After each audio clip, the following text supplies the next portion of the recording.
நேரத்தில் பார்த்தார் தனுஷ். ஒரு பக்கம் பார்த்தீங்கன்னா விஜயகுமாருடைய பொண்ணு, இந்த பக்கம் பார்த்தீங்கன்னா சூப்பர் ஸ்டாருடைய பொண்ணு.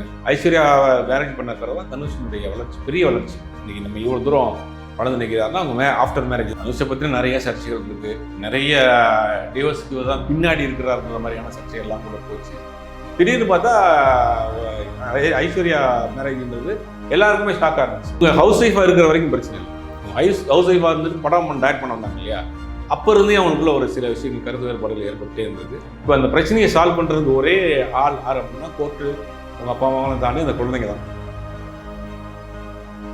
PN cinema YouTube channel viewers எல்லாருக்குமே வணக்கம். இன்னைக்கு சினிமா சம்பந்தப்பட்ட கேள்விகளுக்கு விளக்கம் அளிப்பதற்காக நம்மளோட இணைந்திருக்கார் பத்திரிகையாளர் திரு சுபைர் அவர்கள். வணக்கம் சார். வணக்கம் சார். சமீபத்தில் பேசும் பொருளாக இருக்குது தனுஷோட டைவர்ஸ். ஸோ இதை பற்றி டைவர்ஸ்னா ரெண்டு பேரும் மனசு ஒத்து போகாமல் தான் பிரிஞ்சிருக்கிறாங்க. ஆரம்பத்தில் பார்த்தீங்கன்னா ஐஸ்வர்யா தான் வந்து இவங்களை வந்து லவ் பண்ணாங்க. அதுலேருந்து தான் ஆரம்பிச்சது. சொல்லப்போனால் தனுஷுக்கு இந்த அவங்க மேரேஜ் பண்ணுறதுக்கு முன்னாடி தேவதையை கண்டேன்னு ஒரு படம் பண்ணியிருந்தார். தேவதையை கண்டினியூ பண்ணுறப்ப அந்த படத்தில் ஹீரோயினாக நடித்த ஸ்ரீதேவி கூட இவங்களுக்கு ஒரு அஃபர் இருக்குது, அவங்க தான் மேரேஜ் பண்ணிக்கிற போகிறாங்க அப்படிங்கிறது ஆல்மோஸ்ட் அது ஒரு மாதிரி போச்சு. அது அவங்க மேரேஜ் பண்ணிக்கிற போகிறாங்க, ரெண்டு பேரும் லவ்வில் இருக்கிறாங்க அப்படிங்கிற மாதிரி போச்சு. திடீர்னு பார்த்தா இவங்க என்ட்ரி ஆகிட்டாங்க உள்ள. ஐஸ்வர்யா மேரேஜ் பண்ணாங்க.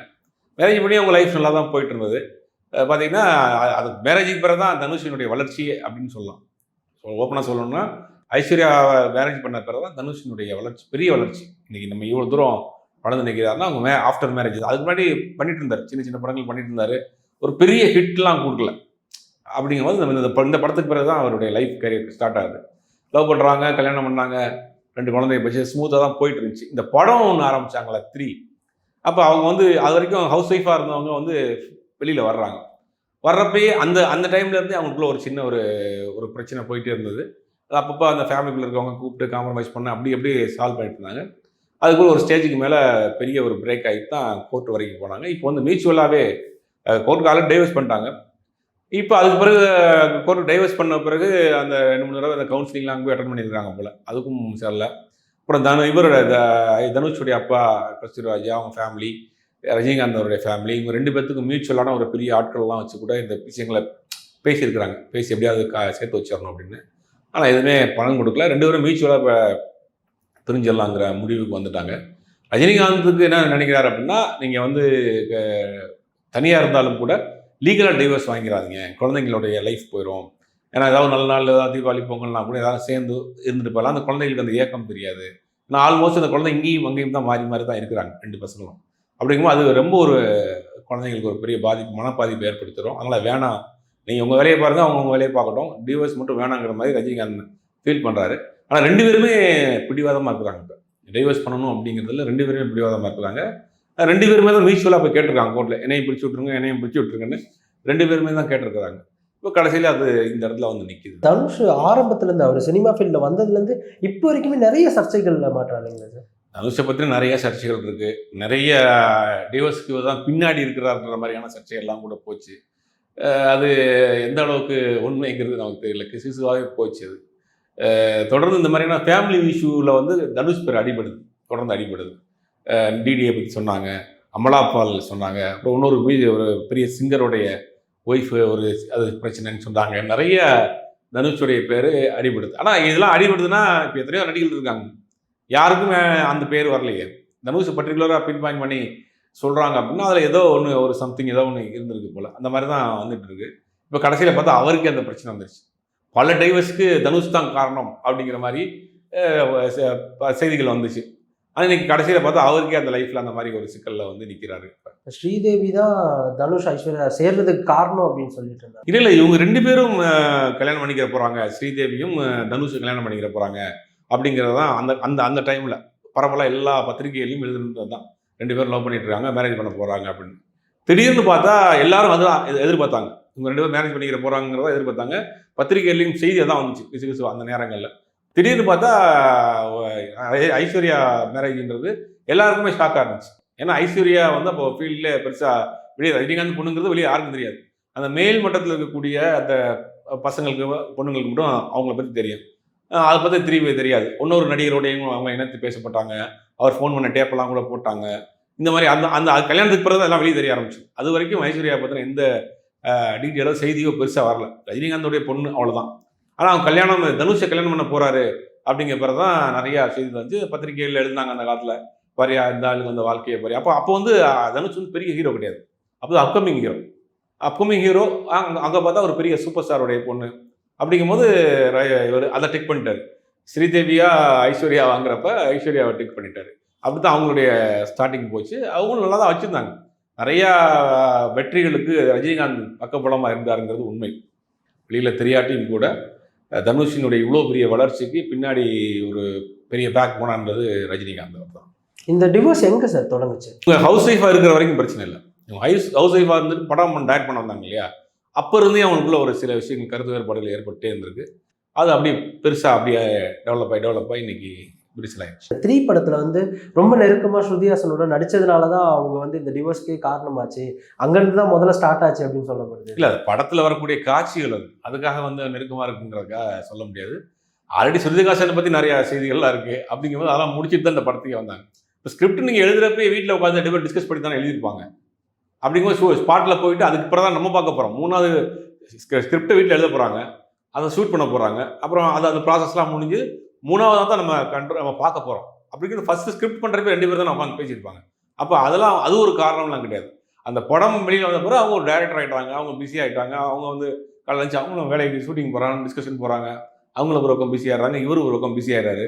எப்போயாவது மாதம் ஒருக்கா 15 நாளைக்கு ஒருக்கா தான் வீட்டுக்கே 2 பேரும் வந்து அதை உட்காந்துற மாதிரி இருந்தது. அது அப்படியே ஒரு கேப் ஆகி அது ஒரு பெரிய இஷ்யூ ஆயிடுச்சு. சார், இப்போ சமூகத்தில் இவ்வளோ பெரிய அந்தஸ்தில் இருக்கிற ஒரு மனிதர் வந்து இந்த மாதிரி ஒரு விஷயத்த பண்ணும்போது இது சமூகத்தில் எந்த மாற்றத்தை ஏற்படுத்தும்? சமூகத்தில் எந்த மாற்றம் ஏற்படுத்தாது. இது அவங்களுக்குள்ளதான் மாற்றம் ஏற்படும்.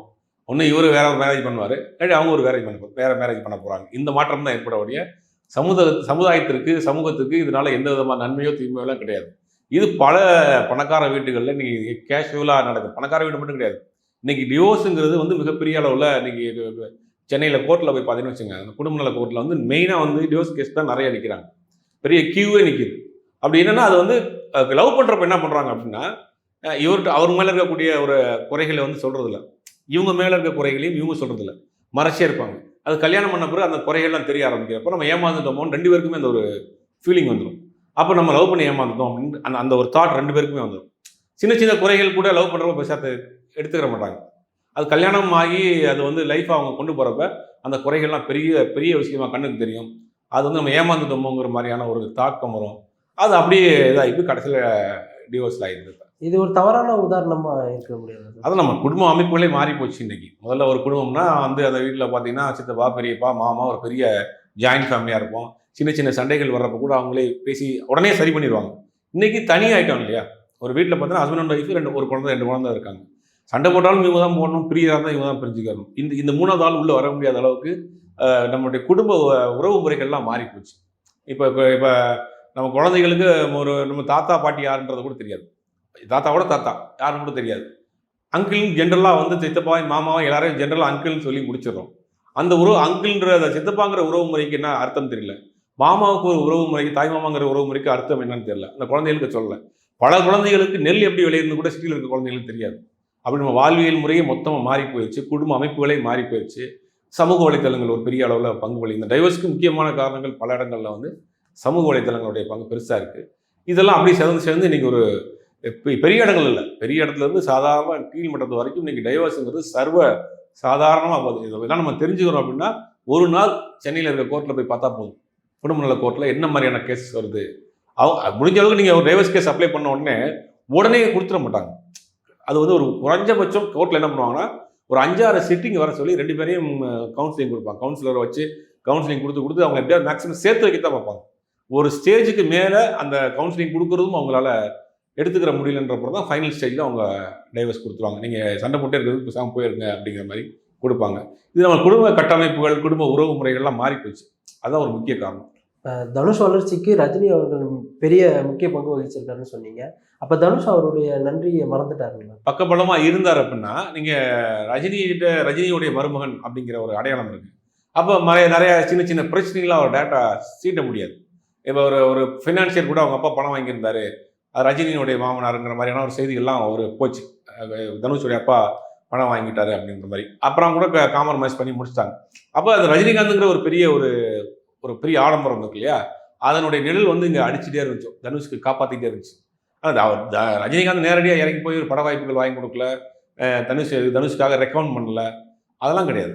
ஆனால் அப்படி ஒரு பெரிய பேக்ரவுண்டில் பின்னாடி இருக்கிறது அப்படிங்கிறது அவர் ரீச் பண்ணுறதுக்கு, அவர் அட்டாக் பண்ணுறதுக்குலாம் யோசிப்பாங்க இல்லையா, அந்த ஒரு நிழலில் இருந்தார் தனுஷ். ஆனால் நீங்கள் சொல்கிற மாதிரி டைரெக்டாக அவருக்கு உதவி பண்ணி அவர் தான் பட வாய்ப்பு வாங்கி கொடுத்தாருங்கிறது மாதிரியான இதெல்லாம் கிடையாது. தனுஷோடைய திறமையில தான் முன்னேறி. ஆனால் இவருடைய சப்போர்ட் இருந்துச்சு. அதாவது 2 பேரும் ஒத்து போகாமல் போகிறப்ப இதில் வந்து எங்கே நன்றி மறக்கிறது வரும். மனசு ஒத்து போயிருச்சுன்னா அவங்க என்ன வேணாலும் பண்ணிடுவாங்க இல்லையா. 2 பேரும் மனசு ஒத்து போகல, அப்படி 2 பேரும் பிரிய போகிறாங்க. அப்படிங்கும்போது ரஜினிகாந்த் அவர் எங்கே பார்க்க போகிறார். ஒரு காலத்தில் பார்த்தீங்கன்னா ரஜினி அவர் ரொம்ப ஃபாலோ பண்ணார். சமீப காலங்களில் அதை ஒரு பேசும் பொருளாக வச்சு ரஜினி மாதிரியே பேசுகிறாரு, ரஜினி மாதிரியே நடக்கிறாரு, மேடையெல்லாம் ரஜினி மாதிரியே இது பண்ணுறாரு அப்படின்னு ரஜினி மேலே எங்கே போனாலும் தலைவர் அப்படின்னு பேசுகிறார். மாமனார் காட்டிலும் தலைவர் தான் பேசுவார். அவர் ரொம்ப ஃபாலோ பண்ணுவார். அவர் வச்சு படமும் கூட ப்ரொடியூஸ் பண்ணார் ஆல்ரெடி இந்த காலாப்புறம். அதுலேயும் கூட அந்த படமும் கூட ஒரு இஷ்யூ வந்துச்சு, அது கொஞ்சம் சிக்கலாயிடுச்சு. அதுவும் கூட ஒரு காரணம் அப்படின்னாங்க. மெயின் காரணம் என்ன சொல்கிறாங்கன்னா, ஒரு போயஸ் கார்டனில் ஒரு வீடு கட்டினார், கிட்டத்தட்ட ஒரு 150 கோடி ரூபாய்க்கு மேலே வீடு கட்டினா, அந்த வீடு கட்ட வேணாம், ஒரு சென்டிமெண்ட்டாக அந்த வீடு சரியில்லை அப்படின்னு சொல்லி ரஜினிகாந்த் சொன்னாராம். ஆனால் இல்லை நான் கட்டுவேன் அப்படிங்கிற மாதிரி அது கட்டினதில் அதில் கொஞ்சம் அந்த டோட்டல் ஃபேமிலிக்கே ஒரு பெரிய ஒரு மனஸ்தாபம் ஆயிடுச்சு. பல காரணங்கள் ஒன்றா சேர்ந்து அப்படி மொத்தமாக இன்னைக்கு பெரிய போகிறாங்க. ஆரம்பத்தில் டிவோர்ஸ் அப்ளை பண்ண போகிறோம் அப்படின்னு சொல்லி ஒரு நோட்டீஸ் ஒன்று விட்டு இருந்தாங்க.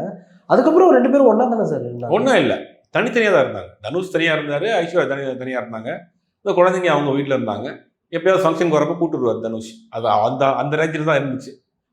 திடீர்னு பார்த்தா இப்போ 2 பேரும் மியூச்சுவலாகவே பிரிஞ்சிருவாங்க, லீகலாகவே பிரிஞ்சிருவாங்கிற மாதிரியான முடிவுக்கு வந்திருக்காங்க. தனுஷோட குழந்தைங்க சேர்ந்தா இதை சேர்த்து வைக்க முடியுமா? கண்டிப்பாக முடியும். ஏன்னா தனுஷ் வந்து குழந்தைங்க மேலே பெரிய அஃபெக்ஷனாக இருக்கிறாரு. 2 ஃபேமிலியுமே அந்த குழந்தைங்க மேலே ரொம்ப அஃபெக்ஷனாக இருக்காங்க. இப்போ தனுஷ் ஃபேமிலிக்கு அந்த குழந்தைங்கலாம் போயிட்டு வராங்க. அதே மாதிரி ரஜினிகாந்தும் ரொம்ப அந்த குழந்தைங்க மேலே ரொம்ப அஃபெக்ஷனாக இருக்கார். தனுஷும் இருக்காரு.